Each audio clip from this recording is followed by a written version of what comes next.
Well, school is officially out for summer, and for some students, that may mean they are working for the summertime. Yeah, it's a good opportunity to not only earn money, but learn how to save it and also spend it wisely.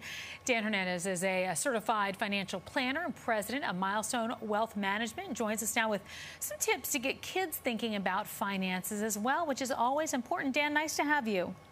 Thanks for having me, guys. So, I guess my first question is, what should kids consider when they're looking for a summer job? Well, I mean, I'd like it to be a teachable moment. So I prefer, someone that's going to give them a check versus cash. Sure. They're not going to pay taxes anyway. They're not making enough money. So at least if they get a check, they can go through the process of depositing it, budgeting, getting used to banking. So other than that, depending on how old the kid is, I just want it to be, something that you can plan for, steady hours, steady earnings. Mm-hmm. Okay, so you mentioned depositing. So as soon as they get hired, should their parents just go ahead and set up a bank account for them? I think so. Okay. I advise, look, you open up two accounts, a checking account with an ATM card and a savings account that they don't have access to. So that way they put the money away.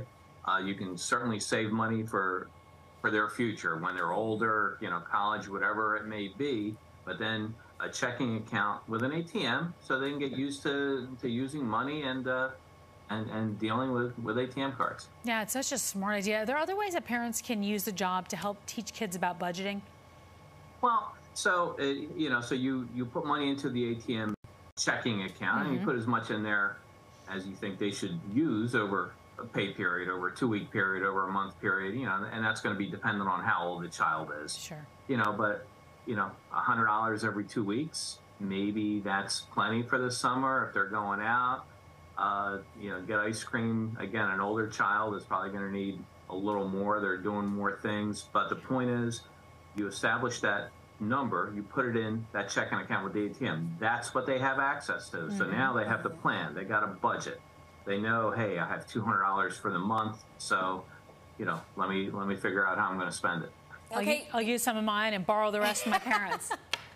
Well, yeah, that's a danger, but they'll figure it out eventually. Okay, you mentioned already setting up a savings account. Let's talk a little bit about those long-term savings, though. Is it too early for them to create like a Roth IRA? And can you explain for people who may not know what exactly that is?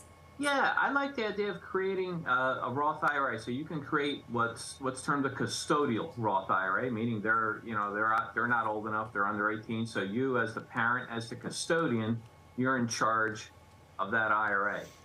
The benefit of a Roth IRA is it's primarily a retirement account, but the IRS gives you an out, and that out is you can use it to buy your first home after the account's been open 5 years. So you can put money into the Roth IRA as long as it's used either for retirement after the age of 59 and a half, or in this case, to buy your first home.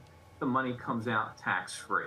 So the child can put money away, when they're in their 20s, they'll have access to this Roth IRA to buy their first house, and it'll come out tax-free.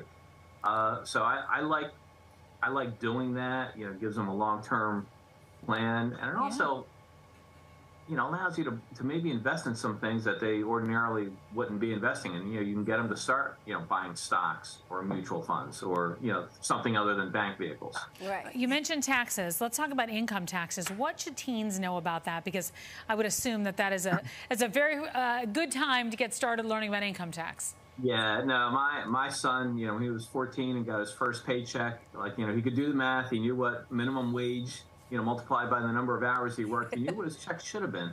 And he looked at it and he's like, where's my money? Yeah. And yeah, that was his first experience with paying income tax, and then we went through the conversation of income tax, state tax, unemployment, and all the things that come out of his paycheck.